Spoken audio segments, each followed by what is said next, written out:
जरा सोचिए, अगर किसी स्कूल की लाइब्रेरी में रखी किताब बच्चों को प्रेरणा देने के बजाय ऐसे लोगों का महिमा मंडन करने लगे जिनके नाम आतंकवाद से जुड़े रहे हैं, तो क्या होगा।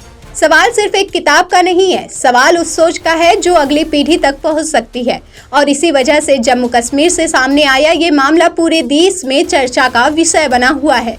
दरअसल जम्मू कश्मीर के सरकारी स्कूलों की लाइब्रेरी में रखी 2 किताबों को लेकर बड़ा विवाद खड़ा हो गया है। आरोप है कि इन किताबों में अलगाववादी नेताओं और मुंबई 26/11 हमलों के मास्टरमाइंड हाफिज सईद जैसे आतंकवाद से जुड़े व्यक्ति का सकारात्मक या महिमा मंडन करने वाला उल्लेख किया गया है। साथ ही कुछ जगहों पर जम्मू कश्मीर के लिए ऐसे शब्दों का इस्तेमाल भी बताया गया है जिन्हें प्रशासन ने आपत्तिजनक माना। मामला सामने आते ही जम्मू कश्मीर प्रशासन ने दोनों किताबों को स्कूलों से हटाने का आदेश दिया।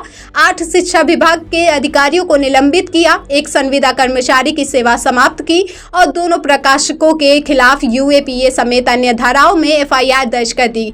पुलिस ने छापेमारी भी शुरू कर दी है और जांच जारी है। लेकिन सबसे बड़ा सवाल यही है कि आखिर ऐसी किताबें सरकारी स्कूलों की लाइब्रेरी तक पहुंची कैसे। जानकारी के मुताबिक ये किताबें शिक्षा विभाग की खरीद प्रक्रिया के तहत स्कूलों तक पहुंची थी।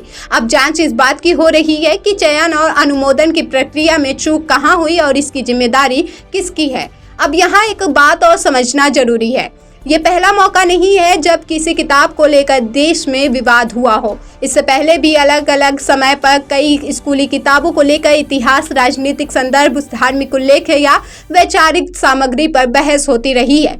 कभी NCERT की पुस्तकों में बदलाव को लेकर विवाद हुआ, कभी राज्यों के पाठ्यक्रम पर सवाल उठे। लेकिन इस बार मामला और गंभीर इसलिए माना जा रहा है क्योंकि आरोप आतंकवाद और अलगाववाद के महिमा मंडन से जुड़े हैं। यही कारण है कि इस बार कार्यवाही भी बेहद सख्त दिखाई दे रही है। अब सोचिए, अगर कोई बच्चा स्कूल की लाइब्रेरी से किताब लेकर पढ़े और उसमें ऐसे लोगों को महान या आदर्श की तरह प्रस्तुत किया जाए तो उसके मन पर क्या असर पड़ सकता है। यही चिंता प्रशासन और सुरक्षा एजेंसियां भी जता रही है। हालांकि जांच पूरी होने के बाद ही ये स्पष्ट होगा कि विवादित सामग्री कैसे शामिल हुई और इसके लिए कौन जिम्मेदार है। इस पूरे मामले ने एक बार फिर ये सवाल खड़ा कर दिया है कि क्या स्कूलों तक पहुंचने वाली हर किताब की पर्याप्त जांच होती है। क्या कंटेंट की समीक्षा सिर्फ औपचारिकता बनकर रह गई है, और अगर नहीं तो ऐसी चूक दोबारा ना हो इसके लिए क्या व्यवस्था होनी चाहिए। फिलहाल प्रशासन का संदेश साफ है, शिक्षा के नाम पर ऐसी किसी भी सामग्री को बर्दाश्त नहीं किया जाएगा जिसे आतंकवाद या देश विरोधी विचारों को बढ़ावा देने वाला माना जाए।